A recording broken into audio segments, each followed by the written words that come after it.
Go ahead. Yeah, so I think the first question is, what is the purpose of extension of time clauses? So as obviously, as you would have guessed, I was going to speak about time-related claims. And uh, one of the key clauses in FIDIC or any other contract is related to extensions of time. And when it comes to extensions of time, the purpose of that clause is twofold. In a sense, it is to give the parties an ability to deal with an increase in time as a result of an action performed by the employer. And so the extension of time clause lays out a certain mechanism by which a contractor can apply to the employer and the engineer through a submission as to an extension to the project's duration. Now, what's the purpose of it? The purpose of it is twofold. One is obviously if it's a change or if it's an instruction that is going to have an impact on the project, then it allows the employer to understand from the contractor's perspective what the impact might be. So take a simple example. Let's take a multi-storied building and you've got a fancy swimming pool at the bottom. The employer has green tiles in the pool and decides on one fine day that it would like to have blue tiles instead. So it gives that instruction to the contractor. The contractor says, okay, well, if I have to do blue tiles now, I'll have to take out the green tiles, order the blue tiles, they'll come to the site, and then we will install them.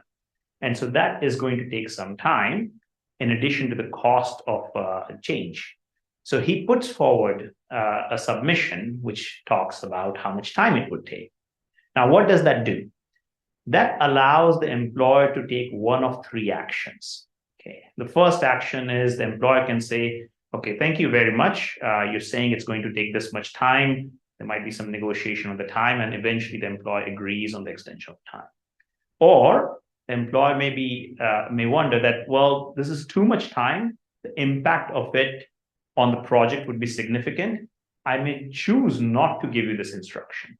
So one of the benefits of an extension of time clauses is it has this mechanism that requires the contractor to make a few submissions, which then makes a decision-making of the employer in terms of that instruction important. And the employer can choose to withdraw an instruction.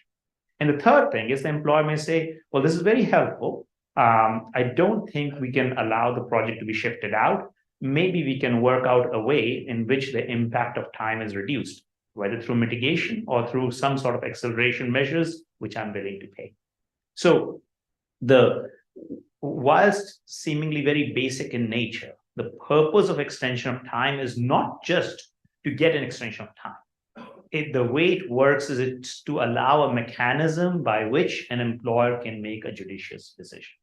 Now, when we take a look at a typical extension of time clause, and most of you are aware of it, you'll have a few requirements. And taking FIDIC as an example, you've got very clear clauses in terms of, first of all, what should be the delaying event. So the delaying event should be an issue that is of employer's risk.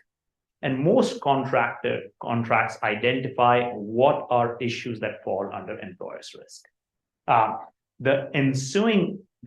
A key aspect of claiming an extension of time is that the delaying event should have an impact on the completion of the project. It can't just be a delay to a portion of the project, but the project does not really get extended as a result.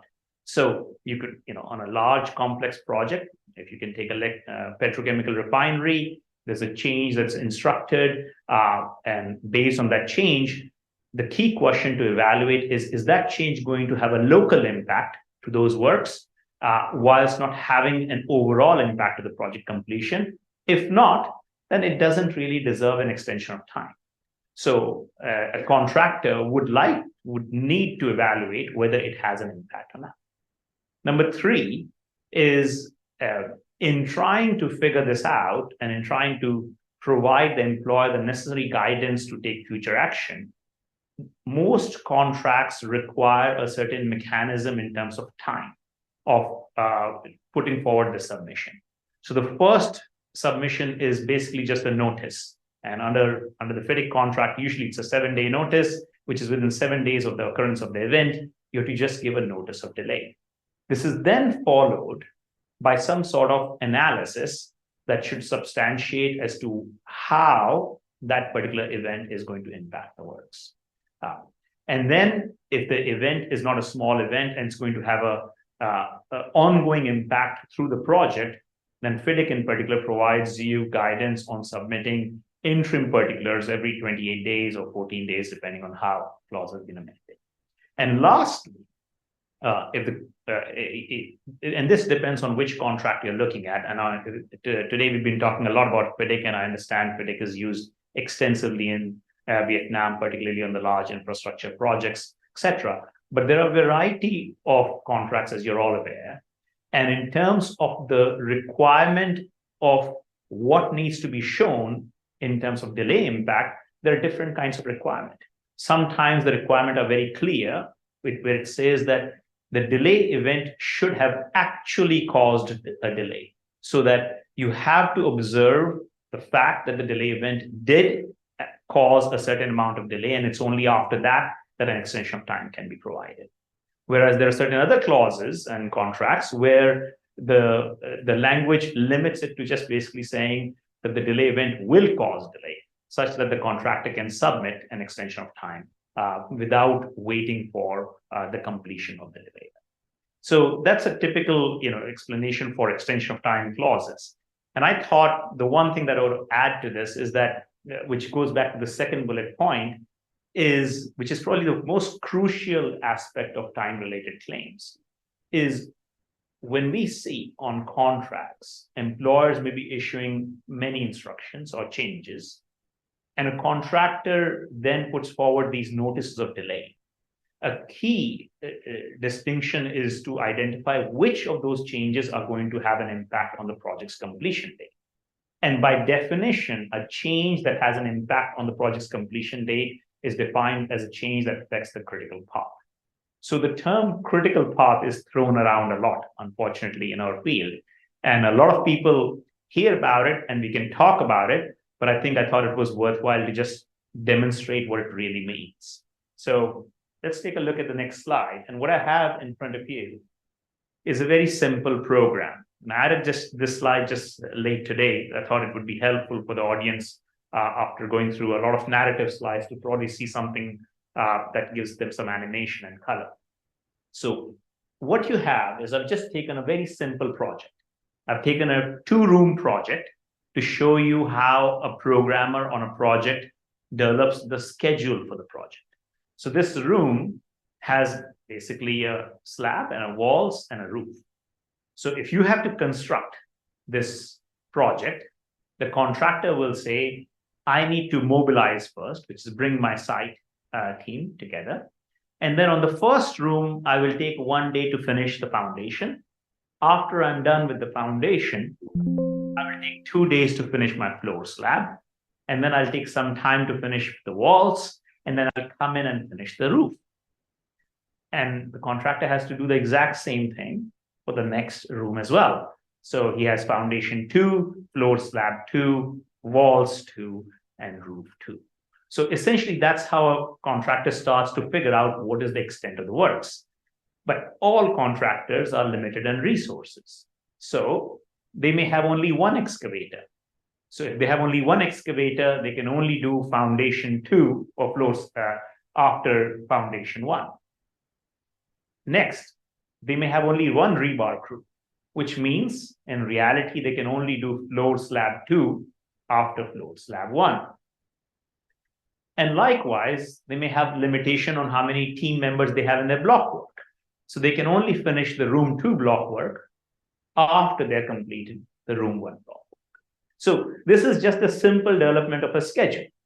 On any construction project, on complex projects, you'll have thousands of activities, maybe 20,000 activities instead of the 8 activities I'm demonstrating. But a programmer starts by putting all these activities on a piece of paper, and nowadays on computer. They link them with the red relationships, which are construction logic relationships. And then the contractor is forced to consider the resource constraints. And based on those relationships, the contractor then is able to understand how long it would take him to finish the works. And that defines your project completion. And if that's the project completion, the critical path is essentially, and I'll do it again, is essentially the longest sequence of activities that lead up to project completion. It's as simple as that, right? So you will have activities which remain in green, which you see there, which is roof 1 and foundations 2 and floor slab 2. And the distinction between the red activities versus the green activities is very simple. If you look at it carefully, any activity that is shown in red, if you delay it by 1 day, what would happen? If you, let's say you mobilize in 3 days, instead of mobilizing in 3 days, you mobilize in 4 days. Well, that's going to push out foundation 1, it's going to push out floor slab 1, and eventually the project completion is going to push out. So the short point is that the sequence of activities where there is no gap, which essentially define your overall completion, that's basically your critical path. And a delay of 1 day to the critical activities will cause an equivalent delay of 1 day to the project's completion date. Now, what will happen on the green bars? So if you take a look at the roof 1, well, if you delay the roof 1 by 1 day, it's not going to have an impact, right? Likewise, if you delay the foundation 2 by 1 day, it will not have an impact, but if you delay it by 2 days, it might. So let's look at that concept of float. The float is by which other activities in the program can move without having an impact on the project's completion date. And that's it. So let's go back to the extension of time clause, right? The idea of the extension of time clause was that if there is a delaying impact to the overall project's completion date, then the engineer will award the contractor an extension of time. Now, let's say the employer gave a change to floor slab 2, and which meant, and the contractor calculated, and they said, well, Mr. Employer, you gave me a change on floor slab 2, which is that the third green bar. And Mr. Employer, I think instead of taking 2 days, it's going to take 3 days or 4 days. I'm going to claim for an extension of time. Well, if you just look at this, you know by virtue of this program that that additional time is just going to take up the float. It is not going to impact the project's critical path. So that's sort of a very basic theory. Obviously, we'll discuss a little bit more in detail. But the idea is any extension of time is dependent on, as long as the delaying event is of employer's risk and it has an impact on the overall critical path of the project. Now, we do know that the delay that is on the critical path is termed critical delay, and it's essentially as a result of whatever might be happening on that path. So that's, I think, a short, I know I took a bit of time there, but I just want to explain the purpose and the relevance of critical path to extension of time clauses. Thanks, Amit. Then the next issue will be, what issues do contractors typically face when complying with notice provisions for extension of time clauses?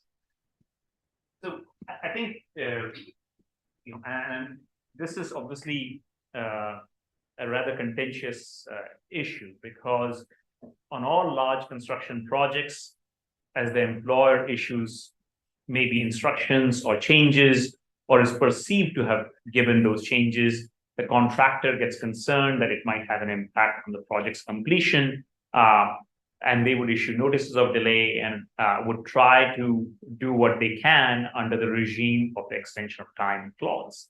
But there are certain mistakes that we see contractors making repeatedly again and again. And some of those mistakes are what I've listed up here. The first one is probably one of the most common one, which is the timing of the delay notice. Most contracts require the contractor to submit a delay notice in a specific amount of time. And the idea is, if you don't tell me, Mr. Contractor, how will I know that the change I instructed or even an instruction that I gave would have an impact on the time? So you can't come back to me 2 years down the road and say, here's a change that you gave me 2 years ago, and I'm going to claim an extension of time for that now. So the contract provides that mechanism, and it's usually a relatively tight duration. It's a 7-day duration under most contracts, at best probably a 14-day duration.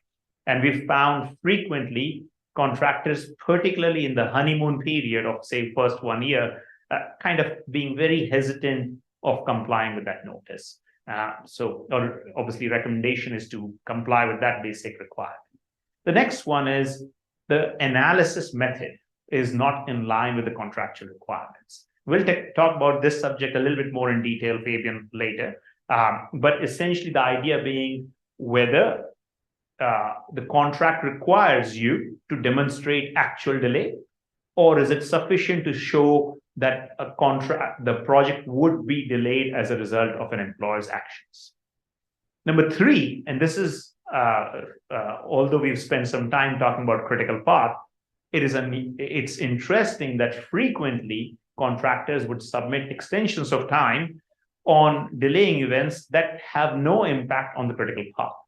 And I think there's a sort of a basic confusion there. The idea being that, look, you, Mr. Employer, are affecting my work, and therefore, whatever change you give me, even if it affects a smaller portion of the work, a localized portion of the work, I'm going to incur additional cost.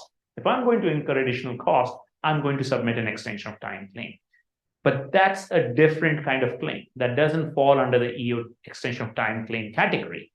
Extension of time claim is purely to deal with what you would call prolongation costs arising with extensions of time to the overall project completion. So that's one of the typical failures we see. The fourth one is, whilst these submissions are, prepared, but frequently we see contractors not putting enough effort to connect the cause of the delay to the exact impact. And it's a generic story that's repeated again and again. And that's related to not just not doing proper analysis, but it's also related to some lack of evidence that the contractor has prepared. So we see lack of substantiation, lack of a proper analysis. The last 3 bullet points are basically a combined way of saying that frequently we find contractors not putting forward the regular substantiation that is needed.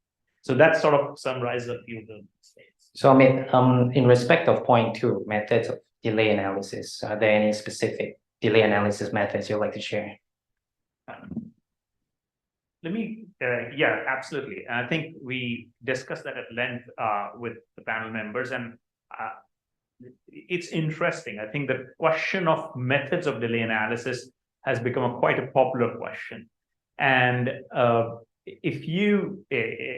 one thing I do say is, as you go around and work across the globe in North America and Europe, Middle East, in Southeast Asia, and certainly Australia, there is a plethora of methods of delay analysis. And there are various guidelines that have been published. There's a guideline by AACE, which is American Association of Cost Engineering, and it has roughly around 40 methods with various iterations to them. The Society of Construction Law Protocol, which is the 2nd edition, provides 6 different methods. When you go to different jurisdictions, I find different different individuals talking about the same method but using different name, or using the same name but talking about a different method. So that's sort of a disclaimer I'd like to give, because when we see these names, one has to be very careful as to what they imply. Now, broadly, I would say that a good place to look at the various methods of delay in terms of a summary format is probably the Society of Construction Law Protocol. This is the 2nd edition that was prepared after 2 previous versions, the 1st edition and a rider. And I think the 2nd edition is a much better source of information to those of you who are interested. And what it does is it lays out probably 6 or 7 key methods, of which I have put across the 5 most frequently used methods on the screen in front of you. And what I've done is I've created, I've taken the table that is in the SCL, but also added some commentary to it. And I think what we would do is discuss these various methods at a very high level to explain you what are the categorizations. And then we'll dive into a couple of methods to get a taste of what these methods imply. Right? So the 5 methods that you have up on screen, you've got impacted as planned, and this is the first column, time impact analysis, collapsed as built, time slice analysis, as planned versus as built. And I'll say this again, is that you will find different names for these very methods or variations of these very methods in different jurisdictions. Now, the purpose of organizing these methods in these categories is to leave you, the audience, with some guidance as to how to broadly understand these various names. And it's more important to understand what the method does rather than the name of the method. So let's try and understand the various categories here. The first biggest way I would distinguish between all of these 5 methods is that 2 of the methods, the first 2 methods, are mostly prospective in nature, in the sense that the attempt by those methods is to estimate what the delay would be due to a certain delaying events. The base methods, obviously, there are iterations or changes to those methods as well. And the last 3 methods are what you call retrospective analysis. So for those methods, you look for those methods, you actually stand at the end of the project or after the delaying event, and you look back retrospectively to understand what transpired on the project. So the distinction is very simple. In the first 2 methods, you stand at the moment of time where a delay event has been instructed, and you look forward in the future and you say, based on this instruction, Mr. Employer, what would be the impact on the project? So you're looking forward in the future. The last 3 methods are more of looking backwards. It's almost as if the project has been completed, or you're further into the project with the delay event already done, and you look backwards and say, what actually happened?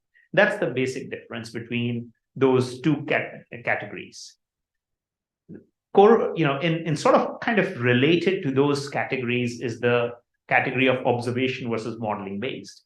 And the distinction is, again, kind of quite related. The first 2 are, and I'll come to the third one as well, but the first 2 methods are modeling based methods. What does that mean? And I'll take you through those 2 methods briefly to show how that modeling is done. But modeling based methods, in a sense, are computer simulation methods. What you do is you take the schedule or the program that has been prepared on a construction project by the contractor's team, and you try and understand what impact would a change or an instruction have on the construction project. So you model the impact of the change or the instruction.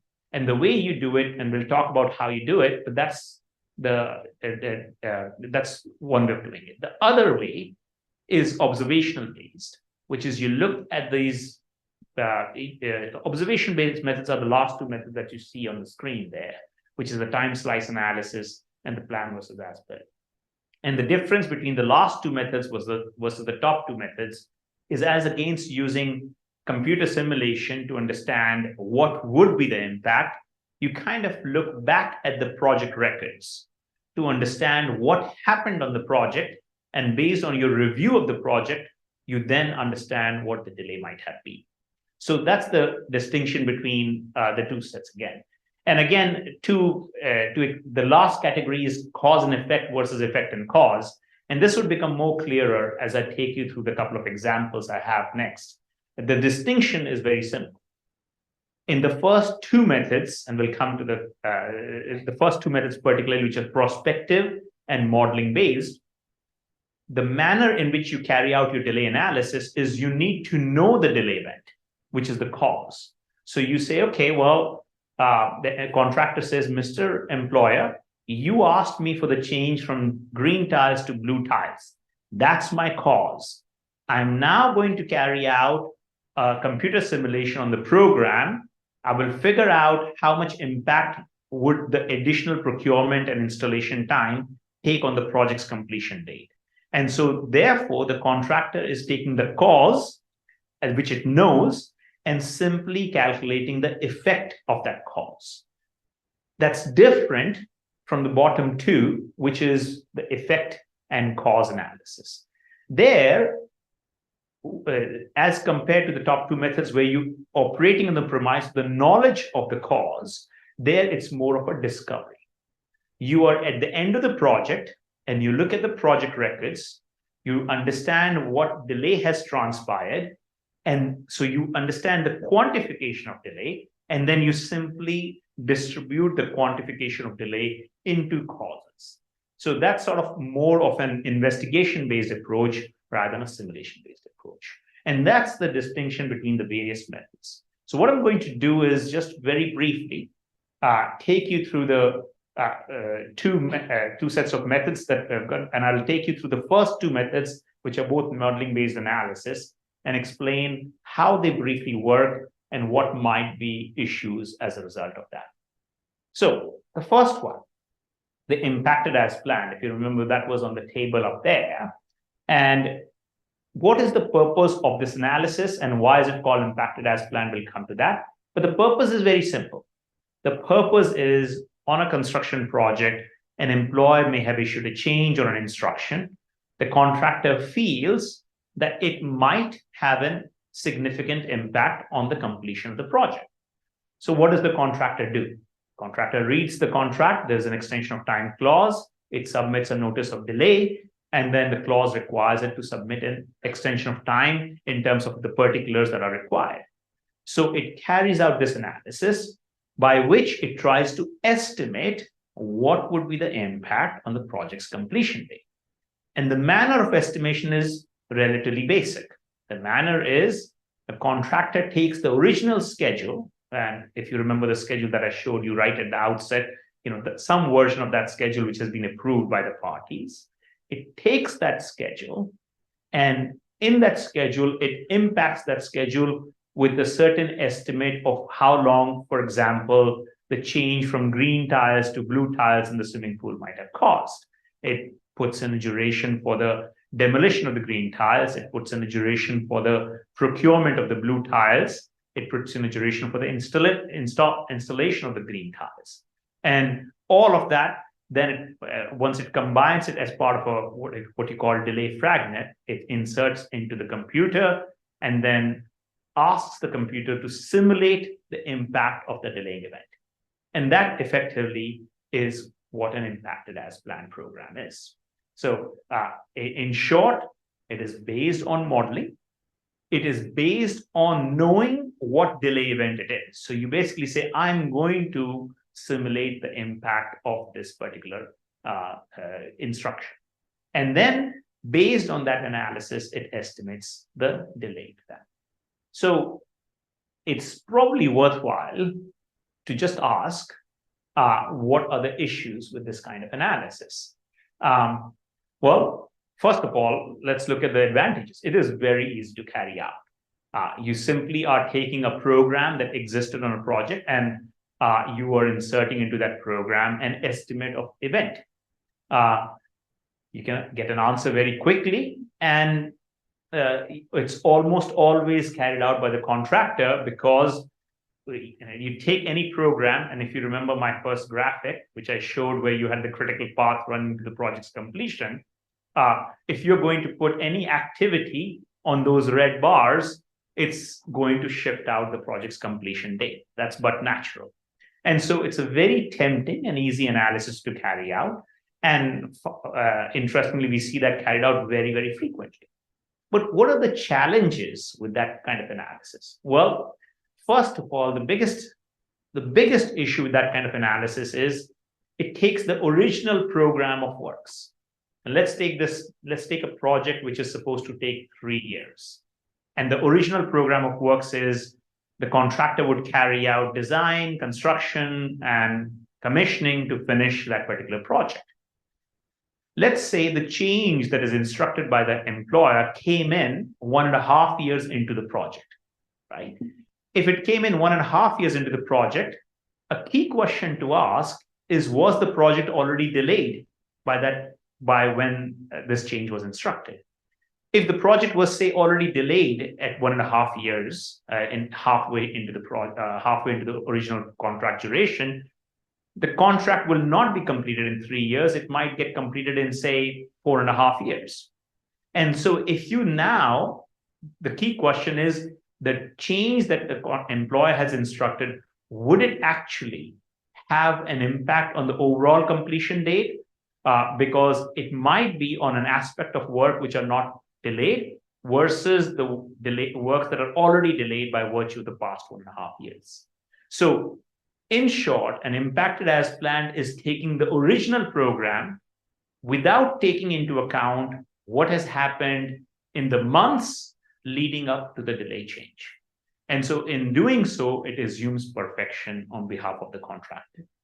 And our observation is, whilst this seems a very tempting and easy analysis to carry out, and a lot of contractors carry this out, it's a very, very easy analysis to reject by the employer. The employer simply says, Mr. Contractor, this is a change that was instructed much later into the project. By the time I instructed that change, you were so far late already, and this change would have had no impact in terms of adding additional duration to the works. And so it's a very, very easy analysis to defeat. The second issue is that it's entirely based on the modeling that is carried out, which is dependent on the original program, the issues with that program, and the way you insert the delay event inside that program. And we showed you a program of 8 activities. On complex projects, you might have 20,000 activities, 50,000 relationships. And so inserting a delaying event here and there is subject to a lot of manipulation, and it's very difficult to see if the impact is real or not. And so, and that brings me to the third part, which is the result is entirely dependent on what you insert. And this goes back to my first last categorization that you saw on the table, which is it's a cause and effect analysis.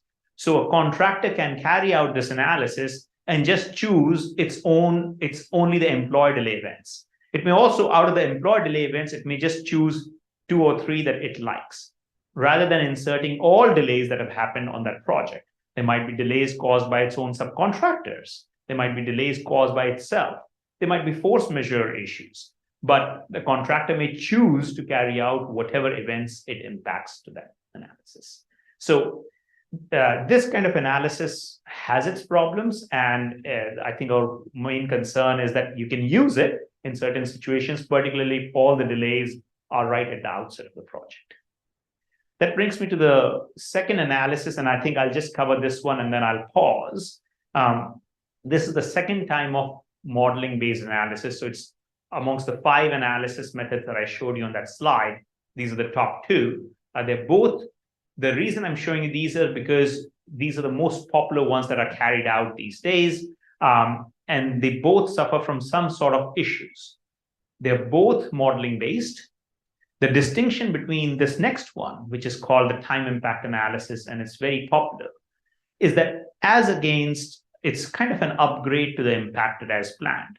The impacted as planned was a very simple analysis. You were taking the original program, and the biggest criticism was, Mr. Contractor, you've not taken into account the delays that have happened until now. So this method was an evolution of that original analysis. And what it simply did was, instead of taking the original program, the author of the analysis will need to take a program that was issued right around when the delay event was issued. And what does that do? That the example is noted at the bottom half of the slide, is instead of taking the original program that shows no delay, this particular analysis, you take an updated program that takes into account everything that has transpired until the date of the delay event. And that program may already show 10 days of delay. So now when you insert a delay event, the overall delay is 15 days, which means the additional delay due to this time impact analysis is only 5 additional days. So certainly an improvement over the previous version. The previous version would have given you a wrong answer. And here you come up with a better answer because it takes into account the delays incurred up till then. So what's some concerns about this? I mean, I think the concerns about this remain in the sense that it's still modeling based. It still assumes that going forward in the future, the estimated delay is actually going to happen. And it might be that what the contractor has estimated is too much. It might be that what the contractor has estimated can be mitigated, and sometimes it is.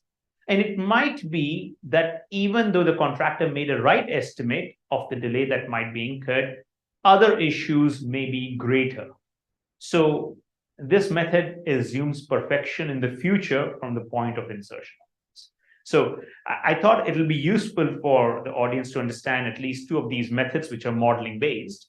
The observation based methods are more towards essentially reading the monthly reports and the programs and looking at what has transpired and then discovering what is the real reason for delay. So I'll pause there. Hopefully that helps. Thanks, Amit. As we're running tight on time, just very quickly, if you could tell us what is the most appropriate delay analysis methods. And thank you. And I think that's a loaded question, and I'm asked that question frequently, as are other people. And to be honest, there's no perfect answer because it depends on a variety of factors. There are contract requirements which stipulate actual delay versus likely delay. The purpose of analysis may be extension of time claims or a negotiation exercise, which might not leave you with a lot of time to carry it out. The availability of information may have an impact, and similarly, time and cost constraints. But the only thing that we recommend is when you're carrying out particularly modeling-based analysis, one has to be careful because these analyses are essentially based on you taking the computer program and simulating the impact. It's very much dependent on the quality of the program and the way the analysis is carried out, the choice of the delay events, and not very least, you're essentially estimating. So it's a prospective analysis at the end of the day. And so prospective analysis can be argued against because it may be said that in reality that delay was not incurred. And if the delay was not incurred in its entirety, then a contractor's claim for prolongation costs, which I'm sure Matt will talk about, depends on showing costs are related to actual damages and actual damages relate to actual delay. So if your estimated delay does not match up to the actual delay, then you're going to be claiming costs that are unrelated to that delay. So that probably gives me, I think that's probably the end of my.